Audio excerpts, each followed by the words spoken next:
Aotearoa, otherwise known as New Zealand, has quickly become my favourite place in the world. With its abundance of mountains, beaches, lakes and vineyards, Olivia and I were perhaps optimistic to think we'd be able to squeeze the whole country into a 1-month trip. Like many international travellers, we began our journey in Tāmaki Makaurau, also known as Auckland, the largest city in New Zealand. We began our morning with a short ferry to Rangitoto Island, where we ascended 260 metres up the dormant volcano to stunning views of the city. We hit the road the following day to Rotorua, with a special pit stop on the way there. We're finally here at probably my greatest ambition in life, to visit the Hobbiton set. I'm not going to lie, Olivia's not been looking forward to this. In fact, when I booked the trip, she actually had to go at me and said that she wouldn't pay. Let's see if her opinions will change. The lush farmlands of Mata Mata are home to one of the most iconic movie sets to ever exist, Hobbiton. Walking around and exploring the 44 hobbit holes was perhaps the closest I've ever gotten to pure joy. You don't have to be a Lord of the Rings fan to appreciate the beauty and attention to detail that has gone into the production of this spectacle. Even Olivia, a fervent Lord of the Rings skeptic, was pleasantly surprised. As much as it pains me to admit, because I've been actively trying to avoid this eventuality ever since we booked to come to New Zealand, I think it has made me want to watch The Lord of the Rings. It's pretty special. It's pretty beautiful.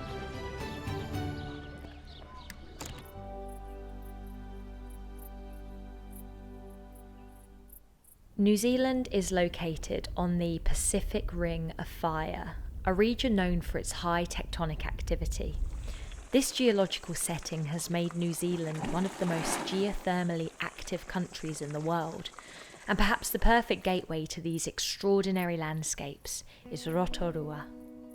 We've just arrived in the Whanganui volcanic valley, and this is actually the youngest geothermal valley in the entirety of the world. We're just about to embark on a walk around it.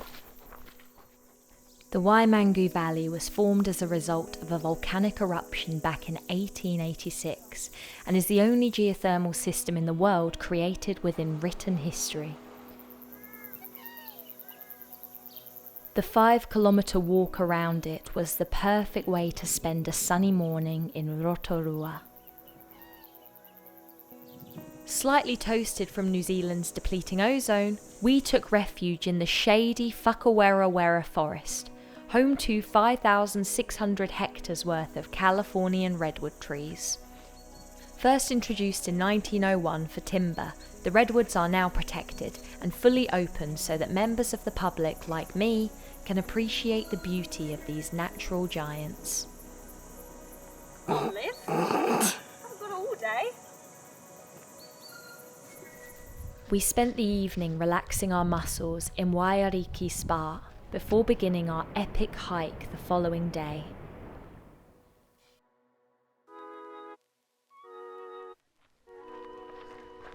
5 a.m. start this morning and a 2-hour drive from Rotorua, and we are now at the start of the, forgive my pronunciation on this, Tongariro crossing hike, which is famous because it is Mount Doom from Lord of the Rings.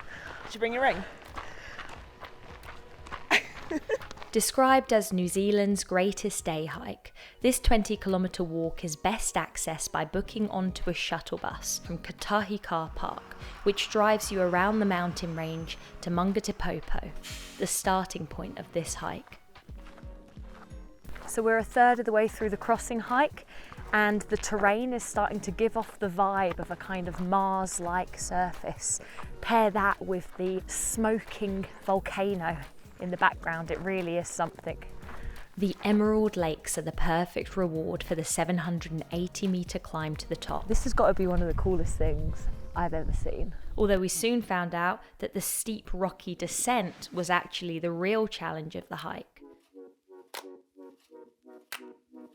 After a wonderful day, we cheersed a crisp glass of Sauvignon on Lake Taupo. You can't stay in Taupo without visiting its biggest attraction, Huka Falls. The best way to do this is to get a front row seat on the jet boat and get up close and personal with the powerful waterfall. We dried off in the car on the way to Wellington, craft beer capital and actual capital of New Zealand. We met up with our friends Kat and Susie, who we'd be spending the next 10 days with. Kia ora, we're Kat and Suze. I said Kat and Suze, say that again. Yeah. Kia ora, we're Suze and Kat and we're from Wellington. I don't know why I did that hand. The finger guns. New Zealand consists of more than 600 islands, but most of the population live on the mainland. To Ika-a-Māui and to Waipounamu, otherwise known as North Island and South Island. If you're a tourist like us, the best way to travel is the scenic Wellington to Picton ferry, which takes you straight into the gorgeous Marlborough Sounds. As well as being famous for its network of coastal waterways, the Marlborough region also boasts fantastic white wine production, so we stopped off at the famed Cloudy Bay for a glass or 3 in the idyllic garden. You happy, darling? Very, very happy. After a glorious couple of hours in the sunshine, we were disappointed to find an overcast Kaikoura. But the abundance of Kaikoura's marine life was enough to lift our spirits. In the morning, we boarded a whale watching tour, where we saw fin whales, dolphin, and a majestic albatross. The weather followed us all the way to Christchurch, which seemed fitting considering Christchurch is often likened to the UK. The South Island's largest city is still recovering from its series of earthquakes between 2011 and 2012, which is estimated to have destroyed 1/3 of its buildings. Still, the city has undergone an impressive regeneration, displaying vibrant community and innovative urban projects, breathing new life into its once shattered landscape.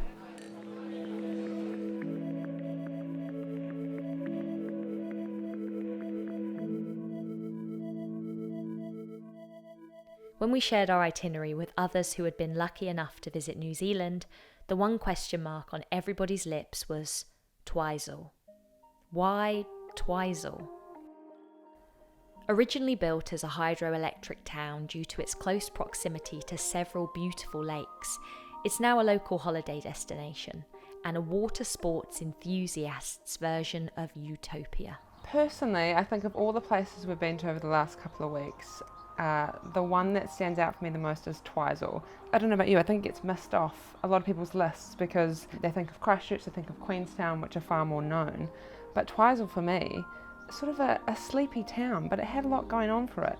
We're very lucky that we had access to a lot of watercraft, which not everyone has the means to, but I think that really added to our experience. We spent a lot of time on the lake, a lot of time in the sun. So for me, Twizel stands out as a place that if you haven't been there, you should definitely go.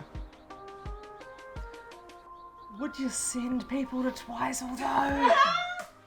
So, while Twizel can be a slightly disputed topic when it comes to choosing your holiday destination, one thing that cannot be sniffed at is its 45-minute drive from Aoraki, also known as Mount Cook. So here we are in Mount Cook National Park. Fun fact, Mount Cook is actually the highest mountain in New Zealand, and we're just walking the Huka Valley track. So let's go. At just 10 kilometres in distance and fairly flat, the Huka Valley track is the perfect easy morning hike and a great way to see the towering Mount Cook up close. Kia ora, here we are at the base of Mount Cook, a magnificent 3,000 feet high. You can actually, no? 3,700 metres. Fucking hell. You're interrupting my flow. 3,724 metres high.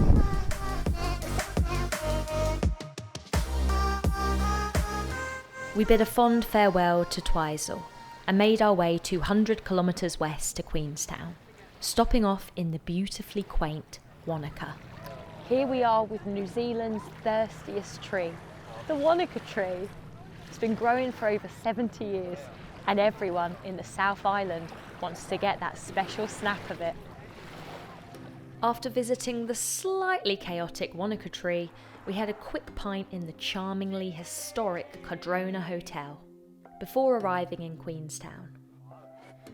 Queenstown is renowned for its adrenaline sports. However, for those who prefer to steer clear of the extreme thrills of skydiving or bungee jumping, there are some fantastic alternatives.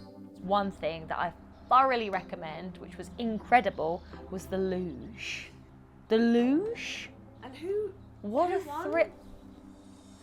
You may have won, but you did take out some kids on the way. As you should. Combine this with a thrilling ride on the shot-over jet, and you'll have certainly made the most of your time in Queenstown. Everybody say, Queenstown! It was soon time to say goodbye to our pals Kat and Susie. We had our last supper at Sherwood in Queenstown and reminisced about our epic trip.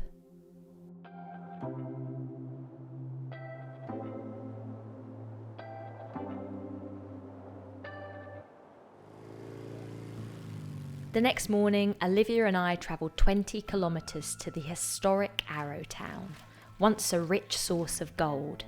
The charming town resembles an old Western movie set and is the perfect gateway to the Gibbston Valley wine region, best access by e-bike and home to some exceptional vineyards where you can sample the local wines.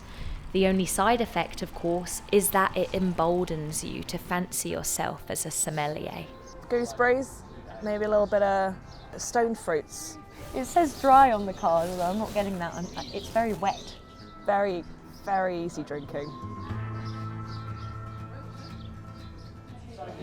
Ooh, that's weird because it's compared to other Pinot Gris, it's really dry, quite citrusy. You can really taste the minerals from the earth.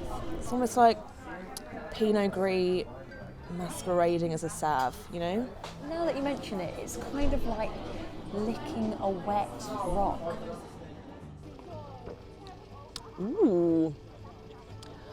Now that is a hard shard. Feeling very self-satisfied with our extensive new knowledge of wine, we ventured on from Queenstown to our new base, Te Anau. Most people know of Te Anau as the town you stay in to access Milford Sound, but the surrounding area of Te Anau itself is not to be missed. We spent a gorgeous afternoon hiking the Kepler Track, a 14-kilometre round trip through forests filled with birdsong until you finally reach your destination, an isolated beach surrounded by an amphitheatre of blue mountains. Like, this is the kind of picture-perfect scenery I always thought about when I thought of New Zealand, and now it's here. It's in front of me, it's real, it's amazing.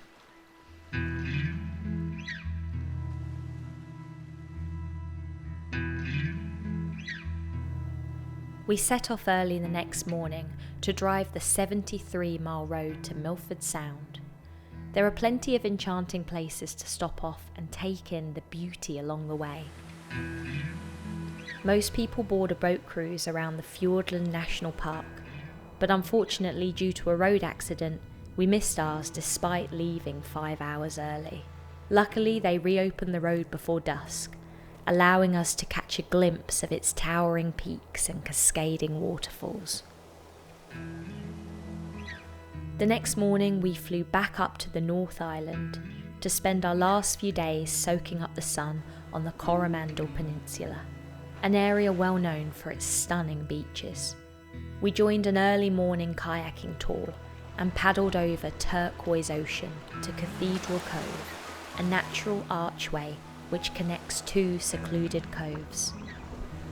The Coromandel is also famous for its not-so-secluded hot water beach, just a short journey away from Cathedral Cove. We've just arrived at the incredibly chaotic hot water beach. And what makes hot water beach so unique is that it's one of the only places in the world where you can dig yourself your own jacuzzi.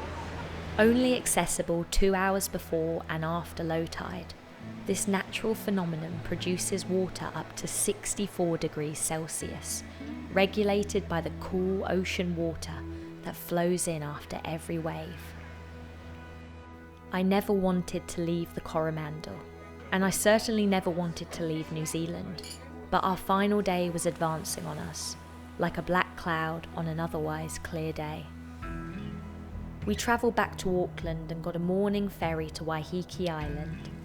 We rented e-bikes and explored the 92-kilometre squared expanse of beautiful beaches and vineyards. The word perfect is thrown around too often, but our month in New Zealand had been absolutely that. We'd experienced pure paradise, drank large amounts of well-deserved wine, spent quality time with wonderful friends, and I almost forgot to mention, we'd also got engaged. Did you bring your ring? All contributing factors to it becoming my favourite place in the world.